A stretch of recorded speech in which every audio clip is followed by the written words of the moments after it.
masih ningsih menaiki buruk. Pulangnya ketemu orang miskin, kenalin nih Ilham Mubarak dari MTS PPS Sukamiskin. Assalamualaikum warahmatullahi taala wabarakatuh. Waalaikumsalam. Alhamdulillahilladzi hadana lihada wa ma kunna linahtadiya laula an hadana. Asyhadu an la ilaha illallah wahdahu la syarikalah wa asyhadu anna Muhammadan abduhu wa rasuluh lan nabiyya ba'dah. Amma ba'd. Rabbi israh li sadri wa yassir li amri wahlul 'uqdatam min lisani yafqahu qawli. Amma ba'd. Qala Allah Ta'ala fi kitabil Qur'anil Karim, a'udzu billahi minasyaitonir rajim. Bismillahirrahmanirrahim. Ya ayyuhalladzina amanu kutiba alaikumus syiyam kama kutiba alal ladzina min qablikum la'allakum tattaqun. Shadaqallahul adzim. Shadaqallahul adzim. Wallahu a'lam bishawab. Tiada kata yang lebih merdu, tiada kalimat yang lebih syahdu selain mengungkapkan rasa syukur yang tak terhingga kepada Zat yang Maha Ghafur, yakni Allah Subhanahu wa taala, yang telah memberikan kita rahmat dan hidayahnya sehingga kita dapat berkumpul di haflah wal mubarakah yang insyaallah penuh berkah. Amin amin ya rabbal alamin. Salawat serta salam kian tersibul indah kepada junjungan kita, yakni Habibana wa Nabiyana wa Rasulana Sayyidina Muhammad Sallallahu Alaihi Wasallam, yang telah membawa kita dari zaman jahiliyah menuju zaman yang terang benderang. Hadirin yang dirahmati Allah, insya Allah berdirinya saya di sini akan sedikit membahas mengenai kisah sejarah inspiratif di bulan Ramadan. Apabila membahas mengenai bulan Ramadan, ta'afun apabila kita tidak membahas mengenai puasa. Menurut asal muasalnya puasa yang berarti menahan dari apa? Menahan dari makan, menahan dari minum, menahan dari segala sesuatu yang membatalkan puasa. Dari mulai kapan? Dari mulai terbit matahari sampai terbenamnya matahari. Karena sebelumnya puasa tidak disyariatkan dalam begitu saja. Dalam sejarah puasa terjadi dalam beberapa langkah sehingga menjadi tataran syariat yang mengikat untuk umat dan merupakan tanda penghambaan seorang muslim pada Sang Maha Kuasa. Menurut hadis yang diriwayatkan oleh Mu'adz bin Jabal, sejarah puasa tidak langsung datang begitu saja. Ada yang tahu siapa Mu'adz bin Jabal?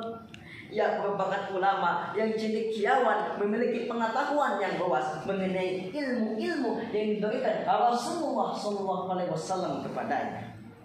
Dalam riwayatnya dijelaskan bahwa sebelum Rasul diperintahkan untuk berpuasa pada bulan Ramadan, Rasul seringkali berpuasa Asyura dan 3 hari di setiap bulannya. Barulah Allah Subhanahu wa taala menurunkan ayat yang isinya memerintahkan untuk berpuasa pada bulan Ramadan. Faqala Allah Ta'ala di kitab Al-Qur'anul Karim, a'udzu billahi minasyaitonir rajim. Bismillahirrahmanirrahim.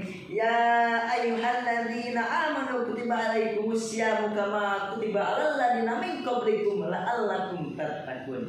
Yang artinya, ya ayyuhalladzina amanu kutiba alaikumus syam, wahai orang-orang yang beriman, diwajibkan atas kamu berpuasa kama kutiba alal ladzina min qablikum la'allakum tattaqun, sebagaimana diwajibkan atas orang-orang sebelum kamu agar kamu menjadi orang-orang yang takut, orang-orang yang bertakwa. Jika membahas mengenai puasa, tak afdal apabila kita tidak membahas mengenai sejarah turunnya Al-Quran atau nuzul Quran.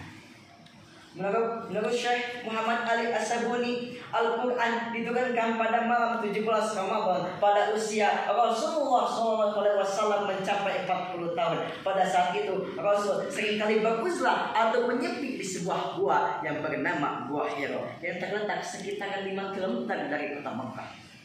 Pada saat Rasul sedang beruzlah di kota Mekah, pada saat Rasulullah sedang beruzlah di Gua Hira, datanglah malaikat Jibril yang lalu memeluk seraya berkata, Iqra, Iqra, Iqra, bacalah, bacalah dan bacalah. Namun apa yang dikatakan Rasul?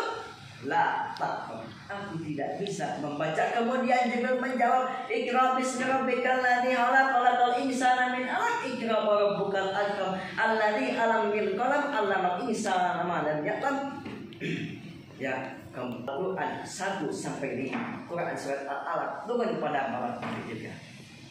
Dengan yang dirahmati Allah, ini merupakan awal mula turun wahyu, awal mula turunnya Al-Quran. Sebelum peristiwa ini terjadi, beberapa isyarat mengisyaratkan mengenai kenabian Rasulullah SAW.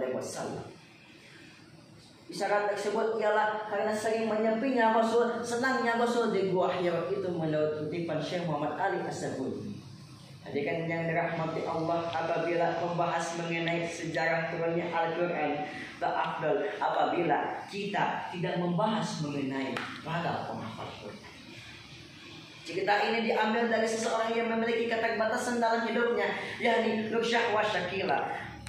Memiliki keterbatasan dalam hidupnya atau memiliki keterbatasan dalam melihat atau tunanetra, tidak menjadikan Nursyah wa Syakila patah semangat untuk menghafal Al-Quran. Terbukti selama 3 tahun menghafal Al-Quran, ia berhasil menjuarai sebuah acara televisi, menjuarai tahfidz Al-Quran, yang kemudian mengantarkan orang tuanya ke kota Mekah untuk melaksanakan umrah.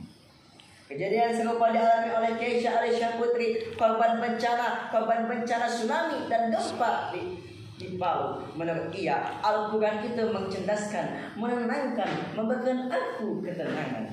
Membacanya saja sudah mendapat pahala, apalagi mendengarkan. Dengan teman-temanku sekalian yang insya Allah ada dalam rahmatnya Allah Ta'ala, dari 2 cerita tersebut kita dapat menarik kesimpulan bahwa orang yang memiliki keterbatasan saja bisa menghafal Al-Quran. Kenapa kita yang diberikan kesempurnaan oleh Allah, kesempurnaan dalam menghafal, kesempurnaan dalam membaca Al-Quran, tidak bisa seperti mereka? Ini bisa menjadi semangat untuk kita bahwa orang-orang yang memiliki keterbatasan saja bisa melampaui ekspektasi kita dengan kegigihan mereka. Oleh karena itu, marilah kita isi bulan Ramadan ini dengan hal-hal yang berbau kebaikan, membaca Al-Quran. Sebab orang yang membaca Al-Quran tidak merugi di bulan puasa. Orang yang membaca Al-Quran pahalanya berlipat ganda. Apalagi orang yang menghafal Al-Quran bisa mempersembahkan mahkota untuk orang tua di surga. Sekali lagi, marilah kita isi bulan Ramadan ini dengan hal-hal yang berbau kebaikan. Sebab sholat sunat saja sudah diganjar dengan sholat fardu, apalagi mengerjakan sholat fardu disertai dengan sunnahnya. Karena apa kata Allah dalam dawuhannya, fastabiqul khairat, maka berlomba-lombalah kalian dalam hal ibadah. Cukup sekian yang dapat saya sampaikan. Mohon maaf apabila banyak kekurangan, karena kelebihan datangnya dari Allah, kekurangan datangnya dari saya sendiri. Aku qouli hada wa astaghfirullah li wa lakum wa astaghfirullah wa innahu huwal ghafurur rahim. Undur maqala wa la tajid maqala. Akhirul kalam wallahu muwaffiq ila aqwamit thariq. Wassalamu alaikum warahmatullahi wabarakatuh. Waalaikumsalam.